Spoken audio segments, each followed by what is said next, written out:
Good morning, good afternoon, good evening, depending on the time zone from wherever you're watching us from. Here is Mom Ezra's Kitchen, and you're welcome to another great episode of Mom Ezra's Kitchen. And on today's episode, we are making a delicious soup, a village soup, a native soup, and in-law soup.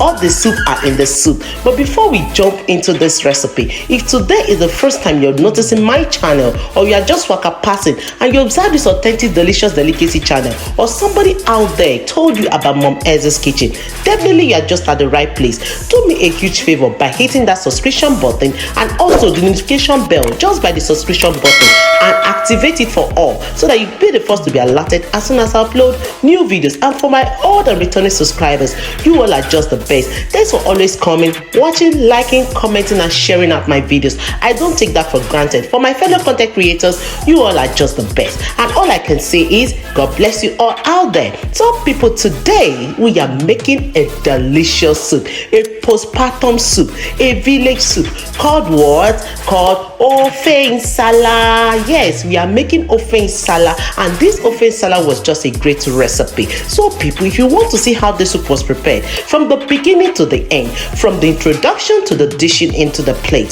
stay tuned. Just take your couch, grab your popcorn, take up your sip, and I set my focus on the screen, because right about now I'll be taking you straight to the ingredients right after this break.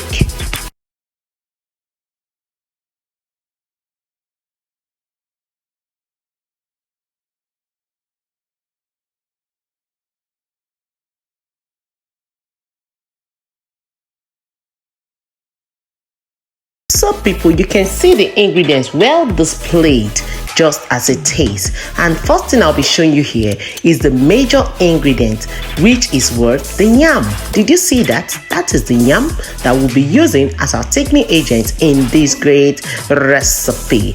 And also, I'll also be showing you the dry fish. Did you see that dry fish and the stock fish?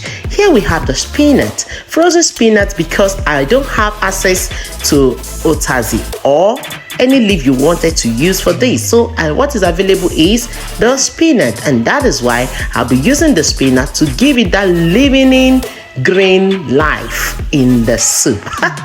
That is my chili pepper. Here also I have my blended prawns. Okay, also I have my Scotch bonnet pepper and the diced onions. I also have my crayfish. I'll be blending the crayfish and the Scotch bonnet pepper together. I also have black pepper. Remember that aromatic taste in that black pepper. That is what I'll be adding. Here is my Ogiri. Hi, that is going to make it more romantic and romantic. That is seasoning cubes. And also here we have the beef spice. Remember, underneath there is the salt to taste, in case you did not see me show you that. Okay, here I have my pre-cooked shaki. Did you see how I cooked this shaki? I'm not putting it into the pot directly because it's already pre-cooked. In the pot here, I have the chicken, I have the fuku. In case you're wondering what fuku is, it means the lungs. I have it in the pot, I have the beef. In fact, all the rishi that you are expecting are just in this pot. Here also, I have my ighokirigho. Remember the pepper soup flavor stick. It gives it that outstanding and romantic taste. Go! Let's dive into the cooking.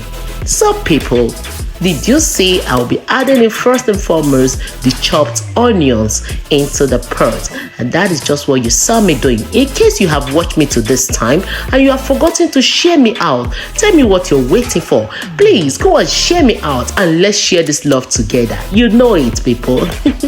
Okay, so I'm just loosening up the seasoning cube.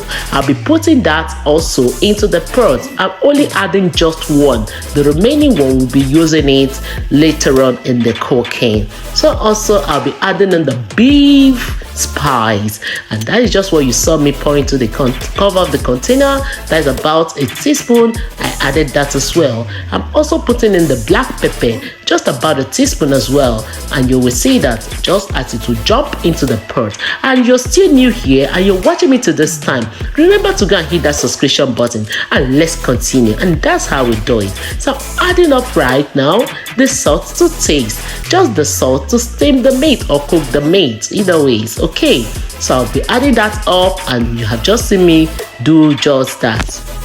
So also I'll be adding in the pepper chili, the chili pepper or the pepper chili. Ngwano, people, you don't start to question and answer session. Okay, right now I'll be boiling hot water to soak the fish and the stock fish. Okay, and also I'll be chopping the yam. I have just chopped the yam. The meat has boiled up, and then I added boiled water, and I also added the ighokirigho. You can see the yam doing its triumphant entering gradually into the pot. Okay, so I'm going to stir this together and stir, and because I think I will need water, I added more boiled water. Remember Mom Ez's tip, always add boiled water in your cooking process in order not to slow down the cooking. Go and write it down in your paper or your diary for reminder purpose.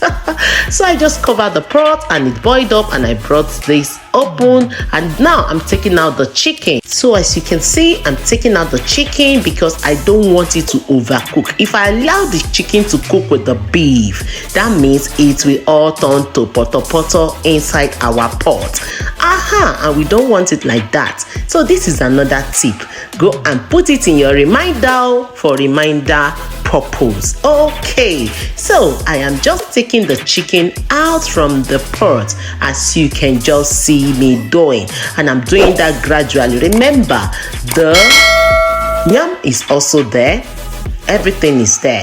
I will allow the yam to still cook till it gets to the level I want it, to that softness level. Not too soft though, but to the consistency that it can enable me to blend wildly. So I just added in the stockfish and the dry fish. You can see how the soup is going. It's just a one-way traffic. You know what I mean? One-way traffic. There is no stopping.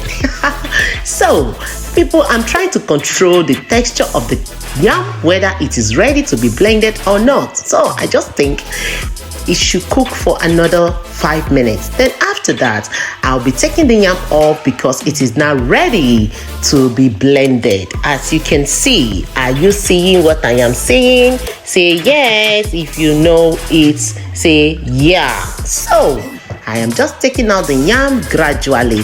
And also, I want to ask a question. You know, Mom Ez's kitchen is full of questions and answer session. Okay, so before I ask this question, remember this ofe nsala is used to welcome our August visitors, our August, our in-laws. You know what I mean, people? So that means it is not any papa soup. It is a soup that is always well prepared. So who gets this ofe nsala before we start taking out our ighokirigho? Remember, this ighokirigho can be reused. Go and answer my question before we continue. So I'm just about adding in the blended prawns as I earlier introduced. So also I'll be adding in the blended pepper and blended crayfish all mixed together. That is what I'm just adding into the pot. Men, looking at this soup, is it not easy to cook? Is it not easy to just put it on fire and then start cooking it? So tell me if you will be trying this recipe. Let me know also in the comment section. Yam is blended and I'm just pouring it in right now. If you have watched me to this time and you love what you're seeing, please don't forget to give this video a thumbs up, and then we'll continue cooking. So I'm showing you this because I'm not intending to use all the yam. I'll be preserving the remaining one in the refrigerator in case I'll be needing it next time. Okay, so for now, I think I love the consistency in my pot, and I'm just adding in that ogiri. Hey, you know how ogiri turns this soup upside down. I mean, in terms of aroma and in terms of taste, and that is just it. So I just covered up the pot and I'm gonna stir and stir, and then I'll be adding in the chicken back into the pot, and I'll also be adding in the shaki. at this point because all these things are already pre-cooked. People, looking at the timing of adding in this chicken, what is actually on your mind? Did you see that this soup is almost getting ready? And I've just showed you the consistency. There is no River Niger or Ogiri in this place. I don't know whether you understand. The consistency is just perfect, and that is why I am adding in the spinach. And you can see soup is ready. Grab your plate and tell me what will you be eating this with. I'm actually going to be serving this with grease. In case you'll be wondering what grease is, I'll be showing you the packet in this video. So keep staying tuned. Wow, did you see this soup? Did you see the lovely look of this soup? If it's a yes, tell me that in the comment section. Did the Orishirishi call you out? Did you see how I molded my grease? Did that meat call you out? Who did he call out? Go and answer as I'm showing you the grease packet, and come back and continue watching, because right about now I'm wrapping up this video. It has been a great pleasure that you watched me to this time. I don't take any of this for granted. Thank you all for staying tuned and hope to see you in the next one. Remember, I love you, but God loves you more. Keep serving God and keep staying faithful. Remain blessed all. Bye-bye.